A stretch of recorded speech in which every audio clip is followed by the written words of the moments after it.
दोस्तों, welcome to IQ foundation. आज हम आपके साथ कुछ क्वेश्चन डिस्कस करेंगे। जीएसटी के ऊपर है। जैसे कि आप जानते हैं कि जीएसटी में बहुत तरह के रूल्स हैं, एक्ट्स हैं, सेक्शंस हैं। तो उसके ऊपर कुछ रैंडम क्वेश्चंस बनाए हैं इग्नो के द्वारा। वही मैं आपके साथ आज डिस्कस करने वाला हूँ।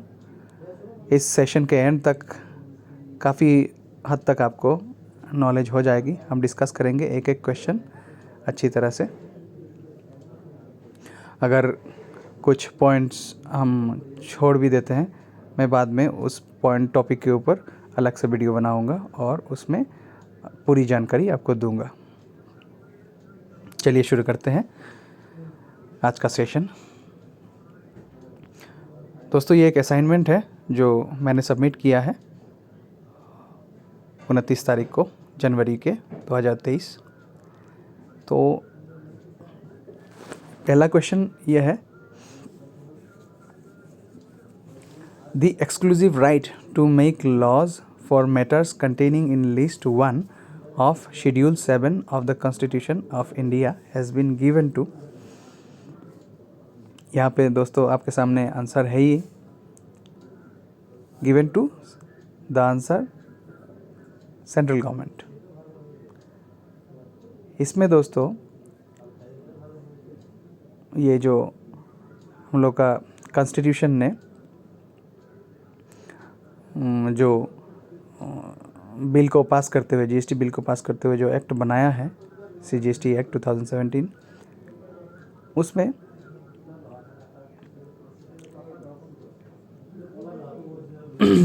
लिस्ट 1 के तहत शेड्यूल 7 के एक शेड्यूल उस एक्ट में है, जिसमें संविधान का, उसमें लिस्ट 1, लिस्ट 2, लिस्ट 3, ये तीनों लिस्ट हमारे जीएसटी बनने से पहले ही ये लिस्ट तीनों बन चुके थे कि लिस्ट 1 में कौन कौन से डिसीशन कौन ले पाएगा।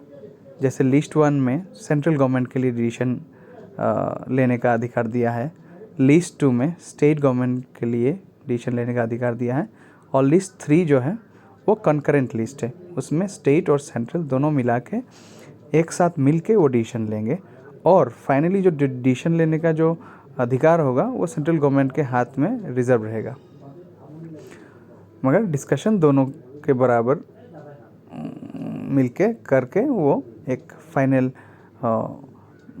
तौर पे वो होगा। तो वो तीनों लिस्ट में से यहाँ पे बताया गया है कि लिस्ट 1 जो है शेड्यूल 7 का, वो कॉन्स्टिट्यूशन ऑफ इंडिया लॉ बनाने के लिए किसको एक्सक्लूसिव राइट देती है। लॉ बोले तो यहाँ पे जीएसटी के लॉ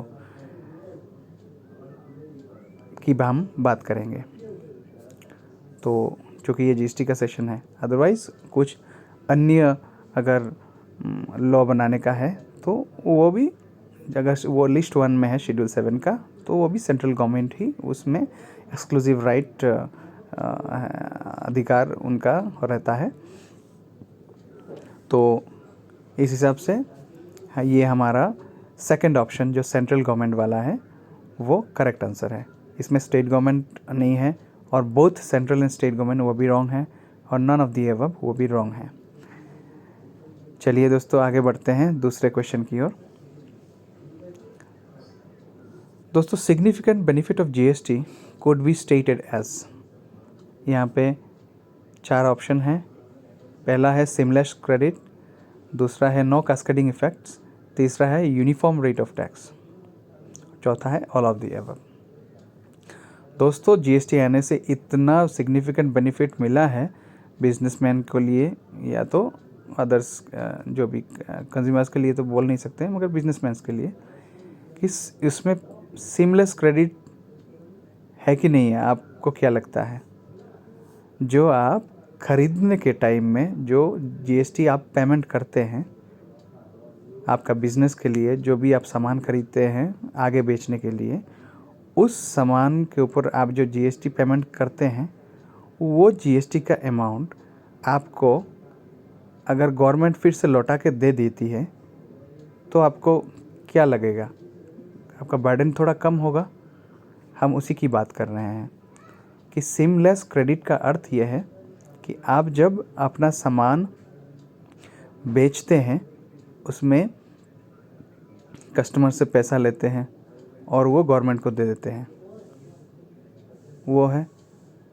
मगर आपने जो सामान ख़रीदा है, जिसके ऊपर आपने जीएसटी दिया है, वो जीएसटी का अमाउंट अगर आपको क्रेडिट के तौर पे अगर मिल जाए और वो भी आसानी से मिल जाए, जिसमें आपको कोई पेपर वर्क का ज़रूरत नहीं है, कोई फॉलोअप का ज़रूरत नहीं है, वो एक इलेक्ट्रॉनिकली आपके खाते में जुड़ता जाएगा और वो उसका क्रेडिट आप ले पाएंगे।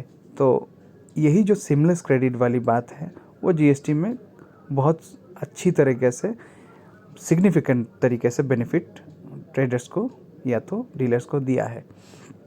तो ये बात तो पक्की है। तो क्या आंसर नंबर 1 ऑप्शन जो है वही आंसर है? चलिए आगे देखते हैं। No cascading effects. दोस्तों ये जो सीमलेस क्रेडिट वाली बात है उससे क्या है कि आप जितना टैक्स आपने दिया है और जितना टैक्स आपने लिया है उसमें दोबारा टैक्स आप नहीं दे रहे हैं। जैसे कि आपने जो सामान खरीदने में टैक्स दिया है वो टैक्स मिला के आपका खर्चा है, इनवॉइस है। अब आप जब बेचने जाएंगे वही सामान दूसरे को, तो आप वो जो खर्चा है, टोटल खर्चा, उसके ऊपर 10% लगा के अगर आप बेचें तो उसके ऊपर जीएसटी के ऊपर जीएसटी लग जाएगा, तो वो कैस्केडिंग इफेक्ट है। मगर यहाँ पे ऐसा हो नहीं रहा है, क्योंकि आप सोचिए 100 रुपये का सामान 118 रुपया से ख़रीद रहे हैं, जिसमें 18% जीएसटी है। फिर वही 100 रुपये का सामान आप 100 रुपया में ख़रीद रहे हैं, जो आपका कॉस्ट बन रहा है। अब आप जो 100 रुपया का जो सामान है उसको आप 110 रुपया में बेच रहे हैं, और साथ 110 रुपया में बेच नहीं रहे, 110 रुपया प्लस उसके ऊपर 18% जीएसटी से बेच रहे हैं। तो देखिए दोस्तों, इसमें आपका जो मार्जिन आपने रखा है वो 10% रखा है। 100 से 110 हो गया आपका सामान का वैल्यू, और वो जो 10 रुपया आपने बढ़ाया है उस 10 के ऊपर और वो जो 100 रुपया आपने ख़रीदते हुए लगाया है, वो दोनों को मिला के 110 के ऊपर आपने जीएसटी चढ़ाया है। और आपने 100 रुपया दे के जो सामान ख़रीदा है उसके ऊपर जो जीएसटी दिया है, वो जीएसटी का अमाउंट आपको अगर पूरा का पूरा मिल जा रहा है, तो इसका अर्थ हो रहा है कि आप 100 रुपया के ऊपर जीएसटी आपका नील हो जा रहा है, और 10 रुपया जो आपने एक्स्ट्रा चार्ज कर रहे हैं मटेरियल के ऊपर, उसके ऊपर आपका जो जीएसटी है 1.8 पैसा, 1 रुपया 80 पैसा जो है, वो आपका जीएसटी आपका प्रॉफिट मार्जिन के ऊपर लग रहा है, जो एक नया प्रॉफिट मार्जिन होगा। तो इसके चलते आपने जो 100 रुपये का सामान 118 में जो ख़रीदा है, वो 118 के ऊपर फिर 18% नहीं लग रहा है आपका। वो 118 में 100 रुपये का ऊपर ही आप चार्ज कर रहे हैं, और उस 100 के ऊपर जितना आप प्रॉफिट रखना चाह रहे हैं उसके ऊपर भी जीएसटी लगा रहे हैं। तो नेट मुद्दा ये है, जितना आप परचेज और सेल, इन दोनों का जो टैक्सेबल वैल्यू है, इन दोनों का जो डिफरेंस कर रहे हैं, उस डिफरेंस अमाउंट के ऊपर ही जीएसटी चार्ज हो जा रहा है, और वो एक आइडेंटिकल जीएसटी आपके हिसाब से हो रहा है। वो डबल टैक्सेशन नहीं हो रहा है। जीएसटी के ऊपर जीएसटी नहीं लग रहा है, आपका कॉस्ट के ऊपर प्लस आपका प्रॉफिट मार्जिन मिला के जो प्राइस बन रहा है, उस रेट के ऊपर जीएसटी लगता है। तो आशा करता हूँ आपको समझ आ गया होगा कि कैस्केडिंग इफ़ेक्ट्स जीएसटी में नील कर दिया है। जो पहले वैट में, मोड वैट में या तो सन वैट में था। अब तीसरा तो दूसरा जो ऑप्शन है वो भी करेक्ट है दोस्तों कि जीएसटी आने के बाद कैस्केडिंग इफ़ेक्ट निर्मूल हो गया है, ख़त्म हो गया है। और तीसरी बात देख लेते हैं, तीसरा ऑप्शन क्या कहता है, यूनिफॉर्म रेट ऑफ टैक्स। दोस्तों पहले से भी सेंट्रल टैक्स जितने थे वो जो सीएसटी वाला है पोर्शन है, सेंट्रल सेल्स टैक्स, वो 2% था, या तो 12.5% या तो 14% वो था। मगर जो वैट वाला पोर्शन है उसमें दोस्तों अलग अलग स्टेट के अलग अलग वैट के रेट्स हो सकते थे, या तो कुछ रेट्स सेम होते हैं और कुछ टैक्सेस एडिशनली स्टेट अपने तौर से अपनी रेवेन्यू को बढ़ाने के लिए लगाती हैं, जैसे कि ऑक्ट्रॉय ड्यूटी, एंट्री टैक्स। ये सब दोस्तों स्टेट गवर्नमेंट एक सेल ऑफ गुड्स का इनवॉइस के ऊपर लगाने के लिए आपको बाउंड करती है। तो उसमें आपका एक टैक्स इनवॉइस के ऊपर एक टैक्स का जो अमाउंट है वो अलग अलग स्टेट में अलग अलग हो जाता है। तो ये मल्टीपल टैक्स रेट सिस्टम था पहले, जिससे ट्रेडर्स को बहुत परेशानी होती थी।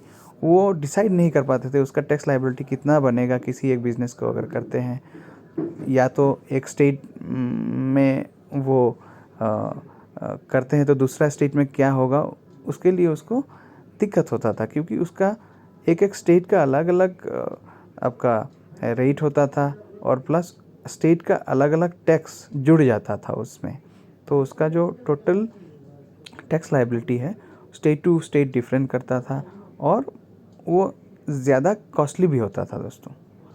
तो उसके चलते जो हमारी कमेटी बनी थी जीएसटी के काउंसिल के लिए, तो वो लोग ये बात को ध्यान में रखते हुए सोचा कि इंडिया में पूरा एक यूनिफॉर्म रेट होगा, जिस प्रोडक्ट के ऊपर जो रेट है वही रेट पूरा इंडिया में एक साथ लागू होगा, तो ट्रेडर्स को कोई दिक्कत ना आए और सेंट्रल गवर्नमेंट को भी जो कैलकुलेशंस है उसमें सिमलेस कैलकुलेशन हो, क्रेडिट सिमलेस हो, ताकि सिंप्लीफाइड तरीके से टैक्स कलेक्ट हो पाए और ये जो उसका मूवमेंट है वो सही से हो पाए।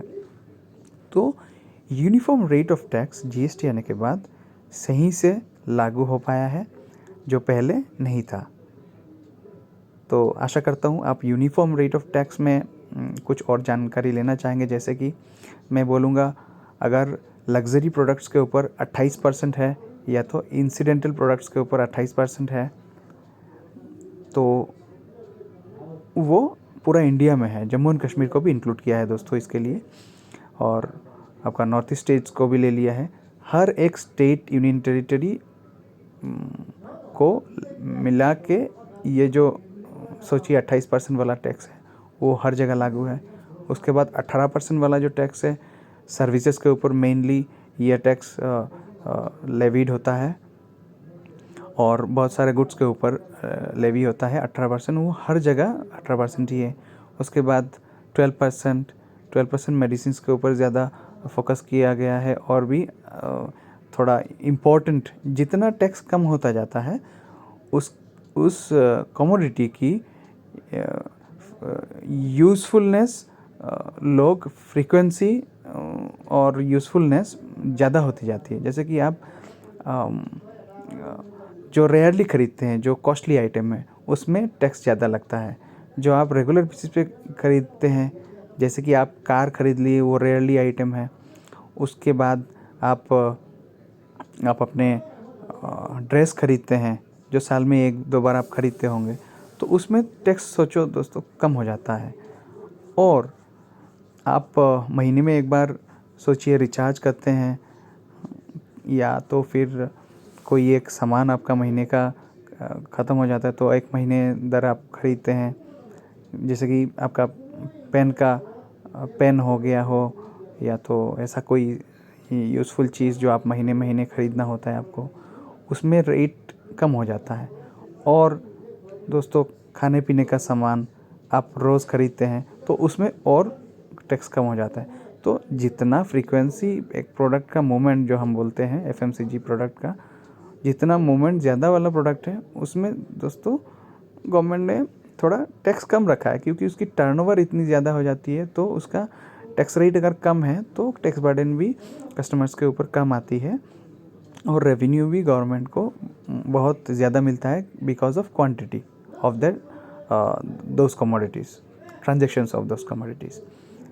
और जितनी कॉस्टली होती जाती है उतनी ट्रांजेक्शन्स कम होती है, तो गवर्नमेंट उसके ऊपर टैक्स ज़्यादा लगाती है ताकि उसमें से रेवेन्यू आए, तो मोटा रेवेन्यू गवर्नमेंट को आए। तो उस हिसाब से आप एक आइडिया लगा सकते हैं कि हायर टू लोअर जो टैक्स रेट है, उसकी जो कमोडिटी की स्टाइल है, जो कमोडिटी की सिलेक्शन है, वो क्या बोलते हैं, rare transactions to regular transactions तक है।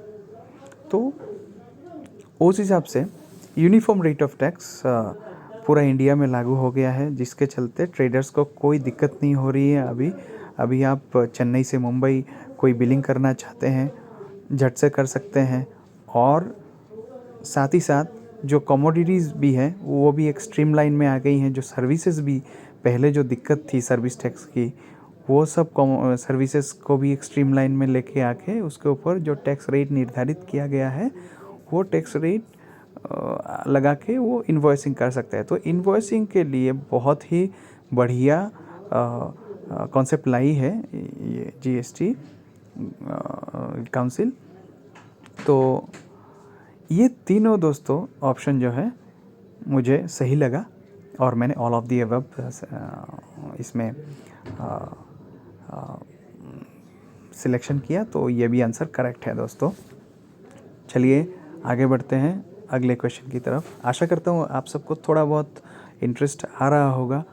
तो मेरे बोलने का जो तरीका है थोड़ा अलग हो सकता है वो मेरे नज़रिए से, मगर आप लोगों को भी जो मन में क्वेश्चंस आते जा रहे होंगे या तो नहीं भी आते हों, तो उसके बारे में भी मैं जो बता रहा हूँ उससे आपका क्लैरिटी एक बन रहा है, एक पिक्चर बन रहा है, ताकि आप उसको समझ पाएँ, पिक्चराइज कर पाएँ। चलिए दोस्तों, तीसरा क्वेश्चन ये है, significant advantages for the industry due to GST implementation would be. Industry के लिए, इंडस्ट्री यानी आपका बिजनेस हो गया, उसमें सिग्निफिकेंट एडवांटेज क्या आया है GST का इम्प्लीमेंटेशन होने से। पहला ऑप्शन है application of single rate across the country.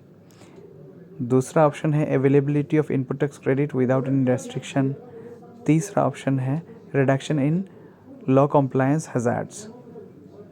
तो दोस्तों, ये जो दूसरा क्वेश्चन था, नंबर 2 क्वेश्चन, इसी सेम क्वेश्चन को इन लोगों ने तीसरे नंबर क्वेश्चन में अलग तरीके से पूछा है। इसमें देखिए दोस्तों, वो बोल रहा है कि सिग्निफिकेंट बेनिफिट GST आने से क्या हुआ, और तीसरे क्वेश्चन में कह रहे हैं सिग्निफिकेंट एडवांटेज इंडस्ट्री को क्या हुआ GST के इम्प्लीमेंटेशन से। तो पहला ऑप्शन सीमलेस क्रेडिट जो है, ये 2 नंबर क्वेश्चन का आंसर, पहला ऑप्शन जो है वो तीसरे क्वेश्चन का पहला ऑप्शन के साथ मिल रहा है। जैसे कि एप्लीकेशन ऑफ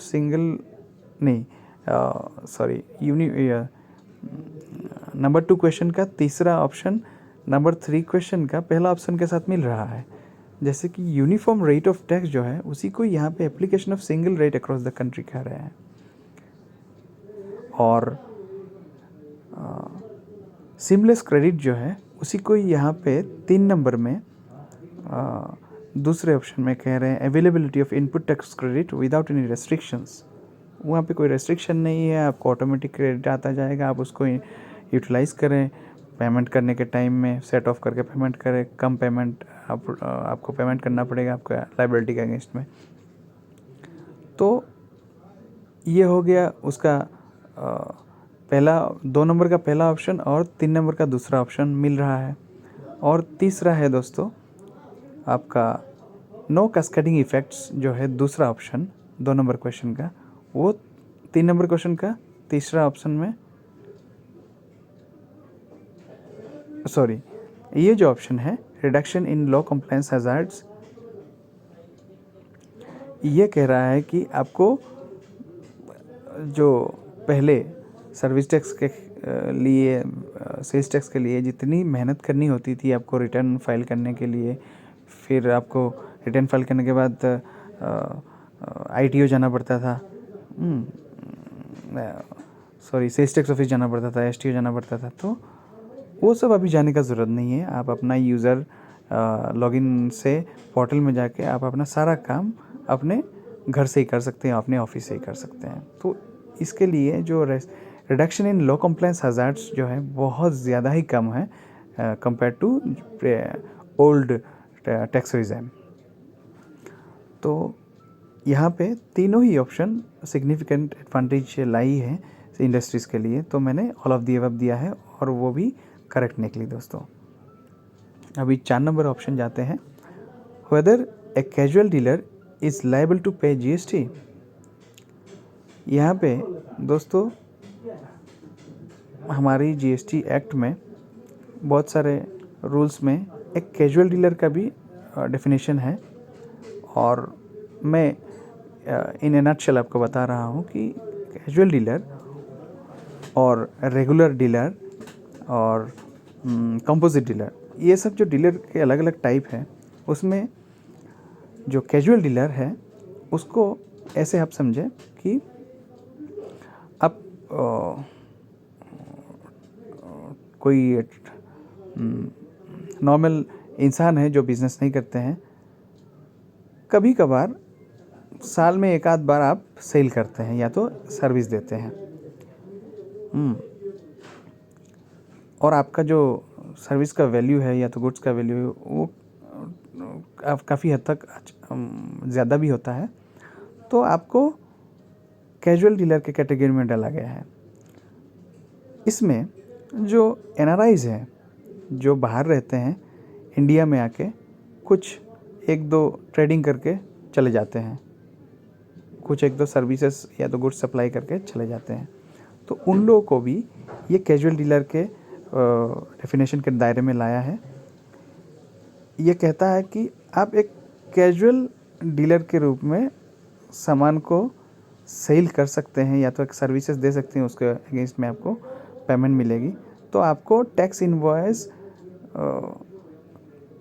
रेज करना है, आपको टैक्स इनवॉइस देना है। आप अगर बाहर के हैं, आप इंडिया में आए हैं, आके किसी से सामान लिए हैं और किसी को बेच के थोड़ा मुनाफा कमा के चले गए हैं, तो अगर आप उसमें सेल इनवॉइस नहीं रेज करेंगे तो गवर्नमेंट को आपका जो प्रॉफिट मार्जिन है उसके ऊपर टैक्स नहीं मिलेगा। तो गवर्नमेंट समझती है ऐसे बहुत सारे ट्रेडर्स हैं जो साल में एक आध बार ही अपना बिजनेस करते हैं और एक ही बार में वो हाई मार्जिन प्रॉफिट लेके निकल जाते हैं, या तो देश में रहते हैं या तो विदेश चले जाते हैं। वैसे टाइप के लोगों को यहाँ पे कैजुअल डीलर का दर्जा दिया गया है, और इसके चलते गवर्नमेंट कहती है कि अगर आप कहीं कभी भी कोई ट्रांजैक्शन करते हैं तो उसके 4 दिन 5 दिन पहले आपको कैजुअल डीलरशिप के लिए अप्लाई करना पड़ेगा GST में, और उसके जितने सारे टर्म्स एंड कंडीशंस हैं वो आप फुलफ़िल करके रजिस्ट्रेशन लीजिए। उस रजिस्ट्रेशन के लिए आपको जो आप ट्रांजैक्शन आपका जो आउटपुट टैक्स इनवॉइस होगा उसमें जो GST आपका अमाउंट होता है, आप जो प्रोफॉर्मा इनवॉइस बनाने के बाद जो आप कैलकुलेट करके जो अमाउंट मिलेगा वो आपको गवर्नमेंट के खाते में जमा करना है। वो पेमेंट फॉर्म रहता है, उस फॉर्म के अकॉर्डिंगली आप जमा कीजिएगा, तो आपका जो GST पोर्टल में आपका जो GST नंबर है उसके कैश लेजर में वो आपका अमाउंट जब दिख जाएगा तभी गवर्नमेंट आपको आपकी GST सर्टिफिकेट इशू करेगी और GST नंबर इशू करेगी। तब आप वो GST नंबर से आप अपना बिल रेज करेंगे और उस कैश लेजर से ही आप अपना जीएसटी आउटपुट लायबिलिटी का पेमेंट करेंगे। इनपुट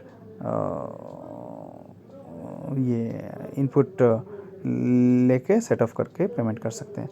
तो बात यह है कि कैजुअल डीलर अगर आप हैं तो आपको पहले जीएसटी नंबर के लिए अप्लाई करना पड़ेगा।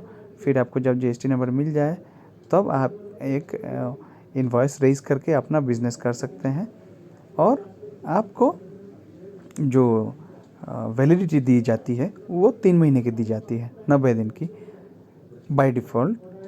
मगर आपने अगर कुछ टाइम पीरियड आपने सिलेक्ट किया है उस रजिस्ट्रेशन को लेने के लिए, जैसे 2 महीने का आपने टाइम पीरियड उसमें मेंशन करने का जगह रहता है, आपने अगर मेंशन कर दिया है तो आप जिस 60 डेज़ का देंगे तो आपको 60 डेज़ का ही वो लोग जीएसटी नंबर आपको इशू करेंगे। एक्सटेंड करना चाहते हैं तो आप नेक्स्ट 90 डेज़ के लिए भी कर सकते हैं at the end of your decided period of GST registration. अगर आपकी लैप्स हो जाती है फिर आप रिन्यूअल कर सकते हैं। तो ऐसा है कि तीन महीना एक्सटेंड करके आप आपका जीएसटी रजिस्ट्रेशन कर सकते हैं। और तो और सोचिए आप साल के 6 महीने बाद आप एक ट्रांजेक्शन कर रहे हैं तो आप जीएसटी रजिस्ट्रेशन करने के बाद उसको फिर रीअप्लाई कर सकते हैं आपका जीएसटी सेम जीएसटी से, और वो भी आप अपना जीएसटी का पेमेंट पहले देना पड़ता है फिर आपको रजिस्ट्रेशन मिलता है। तो वैसे कैजुअल डीलर को जीएसटी पेमेंट करना लायबल है क्या? तो आंसर है यस। उसे जीएसटी के बाहर में नहीं रखा है कि एग्जाम नील बना दे, ऐसा कुछ नहीं है। कैजुअल डीलर जो है वो रेगुलर डीलर की तरह ही रजिस्ट्रेशन लेगा और टैक्स इनवॉइस बनाएगा और उसके ऊपर जीएसटी का पेमेंट करते हुए अपना बिजनेस करेगा। तो इसीलिए कैजुअल डीलर मैंडेटरी है उसको जीएसटी का पेमेंट करना। ये आंसर भी करेक्ट है। चलिए 5वां क्वेश्चन की ओर आगे बढ़ा जाए। इसमें कहता है दोस्तों, whether transfer of goods to another branch located outside the state is a taxable under GST act. आपके पास जो सामान आप प्रोडक्शन करते हैं वो सामान 2 तरीके से आपके फैक्ट्री से निकल सकती है। एक तो है आपने सेल कर दिया, निकल गया। सेल करने के लिए आपको टैक्स इनवॉइस रेज करना था और टैक्स इनवॉइस लॉरी वाले को दे दीजिए, उसमें वे बिल लगा के दे दीजिए, तो वो लॉरी वाला आपके फैक्ट्री से माल ले के आपका डीलर के पास पहुंचा देगा। और दूसरा तरीका यह था कि स्टॉक ट्रांसफ़र। आपके फैक्ट्री में जो स्टॉक हो गए हैं वो एक्साइज इनवॉइस जनरेट होने के बाद आप एफ फॉर्म के ज़रिए आप अपने निजी जो स्टॉक पॉइंट है वहाँ पे ट्रांसफ़र कर सकते हैं। उसमें आपको टैक्स इनवॉइस रेज करने का ज़रूरत नहीं था, खाली स्टॉक ट्रांसफ़र का एक आपको बुक में एंट्री करना था और स्टॉक ट्रांसफ़र का जो बिल होगा, बिल नहीं बोल सकते, स्टॉक ट्रांसफ़र का जो लेटर होगा वो लेटर और ई-वे बिल लगा के आप अपने लॉरी ड्राइवर को दे देंगे तो वो आपका स्टॉक ट्रांसफ़र कर देगा आपके खुद के ब्रांच में। तो वो ब्रांच आउटसाइड द स्टेट भी हो सकता था, इनसाइड द स्टेट भी हो सकता था, उसमें कोई प्रावधान नहीं था। मगर जीएसटी में ऐसा है कि स्टॉक ट्रांसफ़र अगर आपके स्टेट के अंदर है तो आप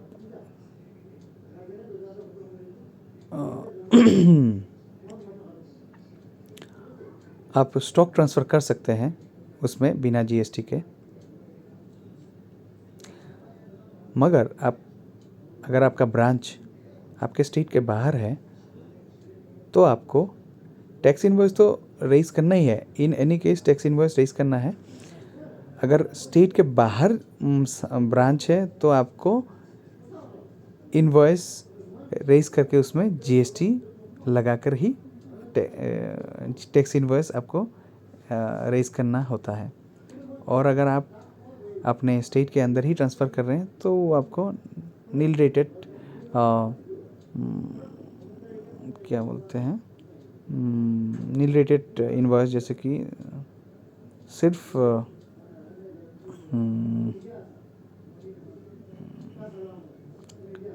सर्विस इनवॉइस तो नहीं, जो बिना टैक्स का आप इनवॉइस जनरेट कर सकते हैं। बिल ऑफ सप्लाई, आप एक बिल ऑफ सप्लाई बना के उसको ट्रांसफ़र कर सकते हैं। तो ट्रांसफ़र ऑफ गुड्स करने के लिए आपका दूसरे ब्रांच में जो आपका स्टेट से बाहर है उसके लिए आपको टैक्स इनवॉइस और टैक्स देने का ज़रूरत है, इसीलिए मैंने इसमें यस दिया है और बिटवीन टू स्टेट्स होगा ये।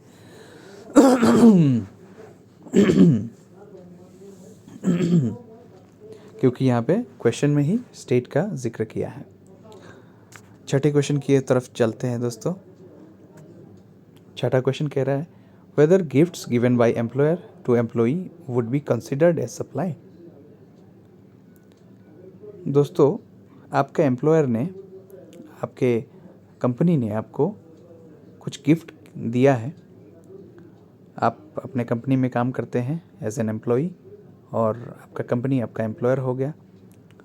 अगर आपका कंपनी आपको कुछ अच्छे काम के बदले कुछ गिफ्ट दे रही है, आपको कुछ प्रोत्साहन दे रही है और वो मॉनेटरी वैल्यूएशन है उसका, तो क्या उसमें आपका उसको सप्लाई में गिना जाएगा। और जो सप्लाई टर्म है जीएसटी में, उसका महत्व है कि सप्लाई का अर्थ ही है आपने कुछ चीज़, कंसिडरेबल चीज़ आपने अपने अगले किसी को दिया जिसके अगेंस्ट में आप मॉनेटरी कंसिडरेशन लेंगे। तो यहाँ पे ऑप्शन दिए गए हैं ऑलवेज येस, हमेशा ही जो एम्प्लॉयर आपको गिफ्ट देगा वो टैक्सेबल होगा, माने वो सप्लाई के तौर पे गिना जाएगा। या दूसरा आंसर है yes if value of gifts exceeds 50,000। और तीसरा है yes if value of gift exceeds 1 lakh और if value of gift exceeds 5 lakh. तो आपको क्या लगता है कौन सा वाला करेक्ट होगा? जो मैंने सिलेक्ट किया है वो करेक्ट है या दूसरे क्वेश्चन करेक्ट है? तो यहाँ पे दोस्तों लॉ में, जीएसटी लॉ में लिखा ही गया है कि जो सर्विसेज वाली पार्ट है जीएसटी में, उसमें ये ऑप्शन आपको देखने को मिल जाएगा। मैं सेक्शन भूल गया हूँ इसका, जो है कि अगर आपका एम्प्लॉयर या कंपनी आपको 50,000 रुपया के वैल्यू का कोई गिफ्ट अगर दे रही है, वहाँ तक आपका उसको सप्लाई में नहीं गिना जाएगा। और 50,000 से ऊपर अगर आपकी कंपनी ने आपको कुछ गिफ्ट दिया है तो वो ऊपर वाले पैसे सप्लाई के दायरे में आते हैं और वो टैक्सेबल हो जाते हैं दोस्तों। उसके ऊपर आपका कंपनी आपको टैक्स इनवॉइस रेज करेगी और आपसे उसके ऊपर टैक्स देना पड़ेगा आपको, और कंपनी आपकी टैक्स को गवर्नमेंट को जमा करनी पड़ेगी। तो ये बात है कि कंपनी भी अगर किसी एम्प्लॉय को कुछ गिफ्ट देती है तो वो साल में 50,000 के नीचे होनी चाहिए, उसके ऊपर नहीं होनी चाहिए। तो इसका करेक्ट आंसर है if value of the gift exceeds 50,000, yes that gift is considered as supply. चलिए आगे बढ़ते हैं नेक्स्ट क्वेश्चन की ओर। Whether services by an employee to the employer is taxable. अभी उसका उल्टा क्वेश्चन का जवाब देना है हमको। जो आप अपने कंपनी में काम करते हैं वो एक सर्विस है, जो आप कंपनी को दे रहे हैं। अगर आप वो कंपनी को ना देते, अगर आप किसी थर्ड पार्टी को, किसी सेकंड पार्टी को देते हैं और उसके ऊपर आप बिल लेते हैं सॉरी, बिल देते हैं और वो उसका पेमेंट लेते हैं तब भी आप तो वही काम करते, मगर चूँकि आप एक कंपनी में एम्प्लॉय के हिसाब से काम कर रहे हैं, तो वो जो एम्प्लॉयमेंट का जो कॉन्ट्रैक्ट है, उस कॉन्ट्रैक्ट के तहत आप अगर काम करते हैं तो वो सर्विसेज जो आप दे रहे हैं अपने कंपनी को, वो सप्लाई में नहीं गिना जाएगा, माने वो टैक्सेबल नहीं होगा जीएसटी के नज़रिए से। तो यहाँ पे ऑप्शन है ऑलवेज यस। आप जो सर्विसेज दे रहे हैं अपनी कंपनी को, वो क्या टैक्सेबल है? ऑलवेज यस नहीं, मैं नहीं मानता। और ऑलवेज नो, जो आप दे रहे हैं वो ऑलवेज नो, ये भी मैं नहीं मानता। क्यों नहीं मानता? वो तीसरा ऑप्शन बता रहा है no if such services are in the course of or in relation to his employment.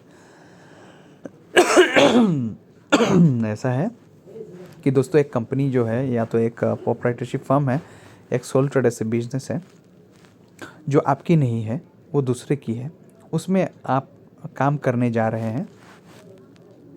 सोचिए आपके साथ कोई एग्रीमेंट नहीं है, आपने कुछ काम किया है, आपको वो बदले में पैसे दे रहे हो या ना दे रहे हो, तो वो एक अनडिफाइंड कंडीशन है। वहाँ पे आप आपके काम के बदले आप कुछ पैसे ले रहे हैं, तो उसके लिए आप गिना जाएगा कि आप कुछ सर्विसेज दे रहे हैं और उसके बदले पैसे ले रहे हैं। और आप कुछ सर्विसेज दे के पैसे ले रहे हैं, तो इसका मतलब है आपने कुछ टैक्सेबल सप्लाईज किया है। मगर in case of employer and employee relationship, वो चीज़ गवर्नमेंट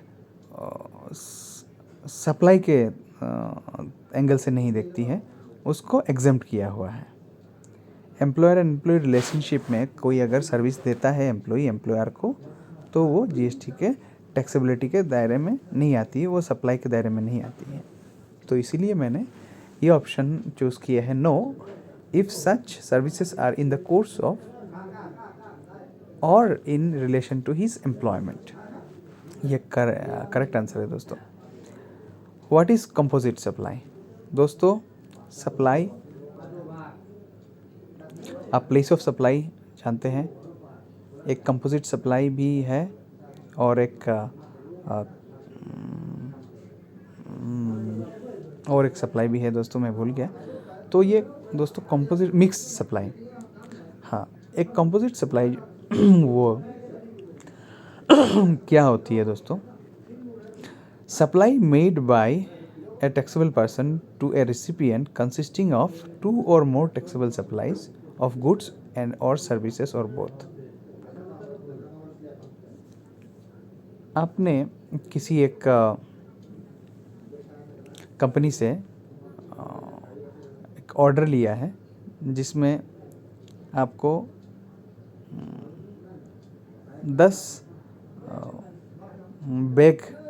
10 बैग बना के तैयार करके देने हैं।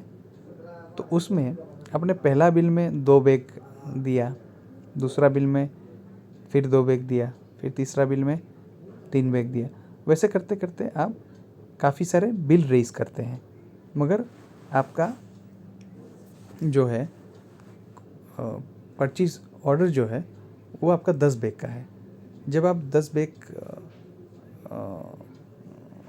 टोटल ख़त्म करते हैं, तभी आप जाके आपको पेमेंट मिलती है। तो वैसे जो आप एक ऑर्डर के अगेंस्ट में कई सारे बिल बनाते हैं, तो वो सारे बिल कंपोजिट सप्लाई के दायरे में आते हैं। उसके साथ साथ ही, और वो जो सप्लाई होता है, वो सप्लाई ऑफ गुड्स भी हो सकता है या तो सर्विसेज भी हो सकता है। सोचिए आपको सर्विसेज के तौर पे अगर एग्जांपल दूं, तो कुछ एक असेंबल करने के लिए आपको हायर किया गया है एक कंपनी द्वारा। सोचिए आपको एक टीवी का इंस्टॉलेशन करना है। तो टीवी के इंस्टॉलेशन के लिए आप पहले जाएंगे कस्टमर के पास, आप उसका दीवार सही से ठीक ठाक है कि नहीं उसका जांच करेंगे, फिर उसका बिल देंगे। हाँ, बोलेंगे कि हम मैंने जो फिटमेंट के लिए जो इंस्पेक्शन किया है उसका बिल है। फिर आप जाएंगे सामान लेके वहाँ पे जाके फिटमेंट के पहले जो आपकी हैंगिंग करने के लिए एंकल्स हैं वो उसको आप फिक्स करेंगे। फिर बाद में एक बिल देंगे, बोलेंगे कि मैंने आपका हैंगिंग एंकल्स को दीवार पे चिपकाया है। फिर आप नेक्स्ट विज़िट में जाएंगे आप टेलीविज़न को फिक्स करने के लिए, फिर आप बिल देंगे। फिर नेक्स्ट विज़िट में जाके आप बोलेंगे कि मैंने आपका जो है ये सारा फिटिंग्स जो है मैंने एक साथ करके आपको ये रन करके दे दिया है केबल टीवी के साथ लगा के। तो ये जो सप्लाईज़ है, आपको एक ऑर्डर मिला है कि आपको एक टीवी लगा के दे देना है, और या तो 10 टीवी लगा के दे देना था।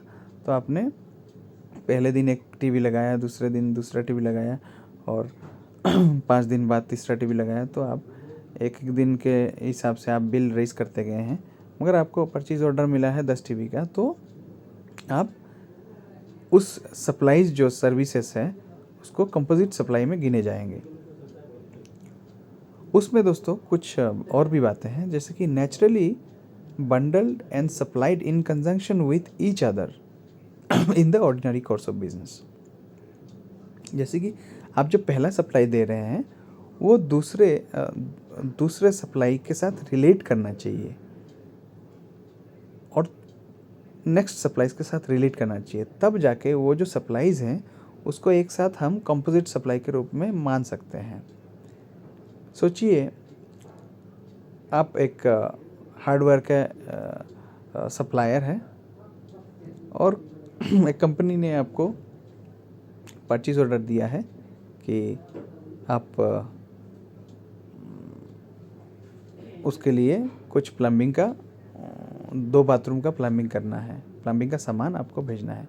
तो प्लम्बिंग का सामान में दोस्तों आपका पाइप्स आ जाएंगे, हैंड टूल्स आ जाएंगे, और कुछ आपके एडेसिव कुछ आ जाएंगे, वीप कॉक ये सब आ जाएंगे। तो वो एक रिलेट करता है। सोचिए आप पहले पाइप्स भेज दिए हैं, फिर दूसरे कंसाइनमेंट में आपने उसके नट बोल्ट भेज दिए हैं, स्क्रूज भेज दिए हैं, फिर तीसरे में आप उसके एडिसिव आइटम्स भेज दिए हैं, फिर चौथे में आप टूल्स भेज दिए हैं जो टूल यूज़ होता है उस प्लम्बिंग वर्क के लिए। तो वो जो चीज़ एक सप्लाई दूसरे सप्लाई के साथ रिलेट करता है, और वो एक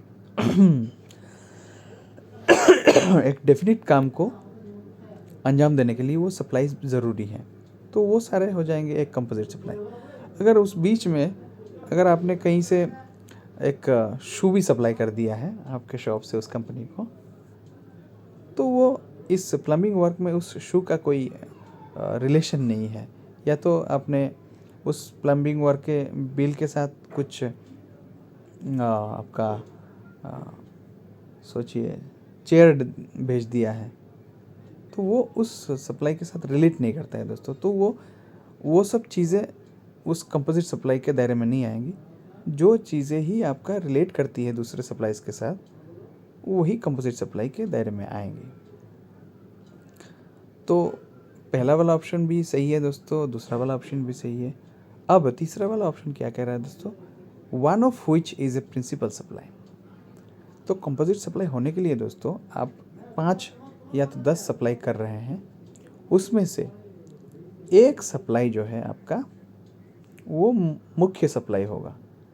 अर्थ ये है कि सोचिए आपको 10 टीवी इंस्टॉलेशन के लिए पूरा टीवी सहित आपको इंस्टॉलेशन के लिए कंपनी ने बोला हुआ है।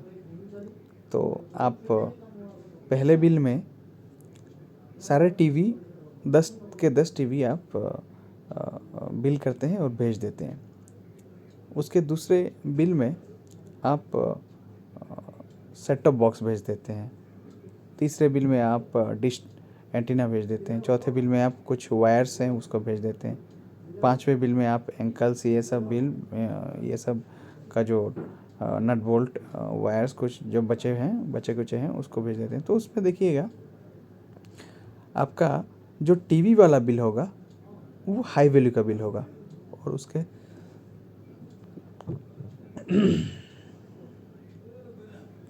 बाद वाले जो बिल होंगे वो कम वैल्यू के होंगे। तो उस हिसाब से उन पांचों इन्वॉइसेस में आपका एक मुख्य इन्वॉइस होगा जो हाई वैल्यू का होगा और उसे हम प्रिंसिपल सप्लाई हिसाब से मानेंगे और वो रिलेट करता है दूसरे तीसरे सप्लाईज के साथ। तो इसे हम कंपोजिट सप्लाई कहेंगे। तो इन तीनों ऑप्शन को जोड़ा जाए तो कंपोजिट सप्लाई होता है। इसीलिए दोस्तों मैंने ऑल ऑफ द अबव का सिलेक्शन किया है। चलिए दोस्तों आज 10 क्वेश्चन करेंगे और आगे 2 क्वेश्चन बचे हैं। इस 2 क्वेश्चन को करके आज का सेशन ख़त्म करते हैं। काफ़ी लंबा वीडियो हो गया है, मुझे एक्सप्लेनेशन थोड़ा टाइम लग जाता है आपको बताने में, उसके लिए मैं माफ़ी चाहता हूँ। मगर ये थोड़ा अच्छा भी होता है, आपको समझने के लिए मैं टाइम देता हूँ साथ ही साथ। तो ये आप थोड़ा सहयोग करें मेरे साथ। तो दोस्तों 9th क्वेश्चन कह रहा है what is mixed supply as per as section 2 subsection 44 of the CGST act. जैसे ही मैंने कहा था दोस्तों कंपोजिट सप्लाई हो गया, उसके बाद मिक्स सप्लाई वाला क्वेश्चन आ ही गया। मिक्स सप्लाई वाले क्वेश्चन में section 2 subsection 74 of the CGST act कह रहा है कि where 2 or more individual supplies of goods or services or any combination thereof takes place।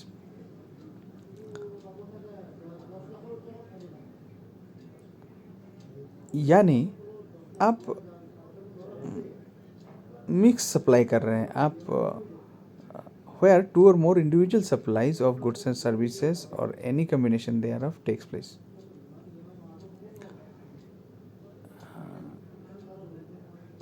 इसमें आप सिर्फ एक सामान नहीं दे रहे हैं दोस्तों। एग्जाम्पल आप ले लें कि आप ग्रोसरीज के आइटम में जाते हैं, दूध का भी सप्लाई दे रहे हैं, आप कुछ चाय पत्ती का भी सप्लाई दे रहे हैं, कॉफ़ी का भी सप्लाई दे रहे हैं, बिस्किट का भी दे रहे हैं। दोस्तों ये सारे आइटम अलग अलग हैं। इसको आप एक ही बिल में 10 दूध के कार्टन्स, 7 आपके कार्टन्स उसके चाय पत्ती के, चीनी के उसके आप दे रहे हैं, तो वो एक मिक्स सप्लाई हो जाएगी दोस्तों। 2 और मोर इंडिविजुअल सप्लाईज, या तो एक ऐसा है दोस्तों आप एक बिल में दूध ही दूध भेज दिए हैं, दूसरे बिल में चाय पत्ती भेज दिए हैं, तीसरे बिल में वो भेज दिए हैं। तो देखते हैं दोस्तों, ये वाली कंसेप्ट थोड़ी मेरे लिए भी अनक्लियर है। तो दूसरे ऑप्शन में जाते हैं तो थोड़ा क्लियर हो जाएगा। Such supplies are made in conjunction with each others by a taxable person for a single price. यहाँ में दोस्तों एक चीज़ मेरी भी फिर से क्लियर हो गई है, तो फिर आपसे बता देता हूँ कि जो हम पैकेज जो बोलते हैं पैकेज, उसी का ही बात हो रहा है दोस्तों। सोचिए दोस्तों, आपको कोई कंपनी कुछ ऑफ़र कर रही है, तो उसमें कह रही है कि आप टीवी ले जाइए तो आपको टीवी के साथ ये सारे कैसेट्स भी मिल जाएंगे फ्री में नहीं, कुछ डिस्काउंटेड रेट में मिल जाएंगे, और साथ ही साथ आपको खाने पीने का सामान भी मिल जाएगा, फ्रेंच फ्राइज़ और पास्ता ये वो, ताकि आप जो मूवी है अच्छी तरह से देख पाएँ। तो दोस्तों वो कंपनी आपको टीवी भी बेच रही है, खाने पीने का सामान भी बेच रही है, और आपका जो कंटेंट है उसको भी बेच रही है, और उसको कह रही है कि ये आपको 50,000 में वो दे देगी। तो ऐसी टाइप की जो सप्लाई है दोस्तों, इसको मिक्स्ड सप्लाई कहेंगे। इसमें सोचिए आप अपने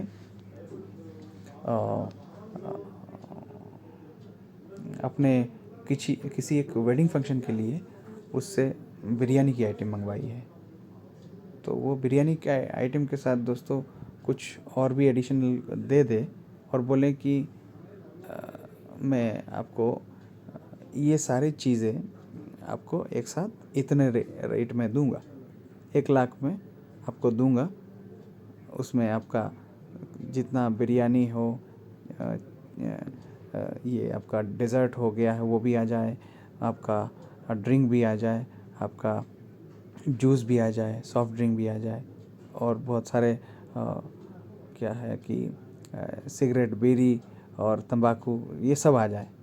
तो वो सोचो एक पैकेज में अगर आप उससे सामान खरीद ले रहे हैं, जितना भी आपका वेडिंग में खर्चा होगा खाने पीने का सारा वो दे रहा है और बोल रहा है कि 1 लाख लूँगा, या तो बोल रहा है कि इसमें ऐसा ऐसा है कि मैं रेट लगा के, वो बोल रहा है कि वो ऐसा चार्ज करेगा। तो वो एक मिक्स सप्लाई का एग्जाम्पल हो जाता है दोस्तों। और तीसरा ऑप्शन भी कहता है कि such supply does not constitute a composite supply, और वो कह रहा है कि वो एक कंपोजिट सप्लाई नहीं होनी चाहिए। माने वो एक काम के लिए जो रिलेट करता हो वैसा नहीं होना चाहिए। वो अलग अलग डिफरेंट इंडस्ट्रीज़ के सामान हो सकते हैं, जैसे कि एक फूड इंडस्ट्रीज़ का सामान हो गया, इलेक्ट्रॉनिक इंडस्ट्रीज़ का सामान हो गया, एक लेदर का सामान हो गया, लेदर इंडस्ट्रीज़ का सामान हो गया। अलग अलग इंडस्ट्रीज़ के अलग अलग टाइप ऑफ गुड्स को वो एक साथ मिला के अगर आपको बेच दे तो वो एक मिक्स सप्लाई कहलाई जाएंगी। तो दोस्तों ये तीनों जो ऑप्शन है वो मुझे सुइटेबल लगी और मैंने all of the above option का सिलेक्शन किया और ये सही करेक्ट आंसर है दोस्तों। 10 नंबर क्वेश्चन दोस्तों, आज का सेशन का लास्ट क्वेश्चन आपसे डिस्कस करूँगा। ये है कि what are the taxes that are levied on an interstate supply. Question तो बड़ा इजी है दोस्तों कि इंटरस्टेट सप्लाई में कौन कौन से टैक्सेस लगाए जाते हैं जीएसटी के। तो दोस्तों आपको मालूम है आईजीएसटी लगता है, सीजीएसटी और एसजीएसटी तो लगता नहीं है दोस्तों। मगर यहाँ पे ऑप्शन में देखिए दोस्तों, सीजीएसटी ऑप्शन है, एसजीएसटी ऑप्शन है, सीजीएसटी और यूजीएसटी ऑप्शन है और यूजीएसटी ऑप्शन है। तो दोस्तों यहाँ पे सीजीएसटी अकेला आंसर रॉन्ग है, एसजीएसटी भी अकेला आंसर रॉन्ग है। सीजीएसटी सेंट्रल गवर्नमेंट का है, एसजीएसटी आपका स्टेट गवर्नमेंट का आ गया और यूजीएसटी आपका यूनियन टेरिटरीज़ का आ गया। यूनियन टेरिटरी भी एक स्टेट के हिसाब से आप मान लें, वो हालांकि कॉन्स्टिट्यूशनली जो है सेंट्रल गवर्नमेंट के अंडर में आता है। जो तीसरा आंसर है सीजीएसटी और यूजीएसटी, तो इसको मैंने सिलेक्ट इसलिए किया कि एक तो है जो इंटरस्टेट सप्लाईज जो है वो आईजीएसटी के अंदर आता है और उस आईजीएसटी में कंपनसेशन जो है ये पार्ट है स्टेट वाला, वो सेंट्रल गवर्नमेंट स्टेट गवर्नमेंट को दे देती है। तो सीजीएसटी अकेला तो आंसर करेक्ट नहीं था और यूजीएसटी भी एक आप स्टेट के तरह देख लीजिए। तो या तो सीजीएसटी और यूजीएसटी ये दोनों में से कोई सा एक लग सकता है टैक्स। फिर जो है स्टेट वाला तो स्टेट वालों को मिल जाएगी, मगर यूजीएसटी और सीजीएसटी में से कोई सा भी एक तो टैक्स उस आईजीएसटी के अंदर है जो यूज़ होता है आपका इंटरस्टेट सप्लाईज के लिए, इसीलिए मैंने ये ऑप्शन चुना था। चलिए दोस्तों, आज का ये सेशन मैं आज यहाँ पे विराम लेता हूँ।